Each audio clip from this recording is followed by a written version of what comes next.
Hello, it's Wednesday the 29th of December. My name is Dillon and you're listening to The Verdict. Last week I discussed whether the end is coming in 2012 and found that actually it probably isn't. So sorry Doomsday Seekers, but you're going to have to live a few more years yet.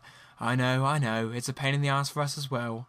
But this week I want to bring it down a little less Armageddon than last week. I caught sight of this article on Boxing Day featuring the British Transport Secretary Philip Hammond, and I couldn't believe what he was saying.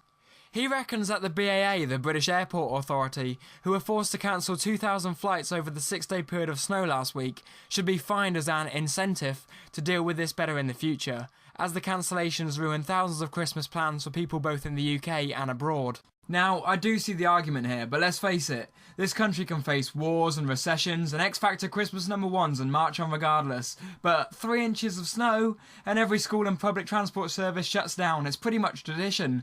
Though having said that, if the government fined all the schools for being crap with snow, then maybe they wouldn't have to raise tuition fees. Not that I want to open that can of worms here.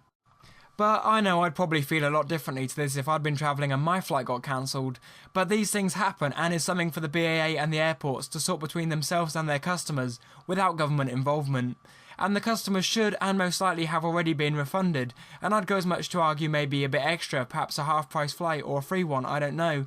But money going to the government for this is just crazy and frankly greedy, when this is the same government who's already made a fair few cuts.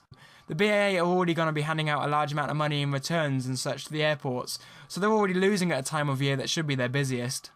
Add on top a hefty fine as an incentive, and that's less money to spend on the machines to clear the runway of snow in the future. If they have less money, they're less likely to spend on this equipment. So instead, why don't they get made to buy the machinery that they have in other countries such as Sweden, where heavy snow frequently happens and goes by almost unnoticed? Oh yeah, because life can't be that simple. So yeah, the BAA should have done more, but providing the customers have been refunded and for the better part satisfied, then my final verdict as to should they be fined for the flights cancelled this year? No, they should not be. However, if the technology is available and it means saving money and stopping embarrassment, then there's no reason why you wouldn't have it. That's terrible, I can't believe that's staying in there. I've been your Laugh a Minute host, Dillon. Don't forget to comment with your thoughts, and if you subscribe, I promise never to come out with stuff like that again.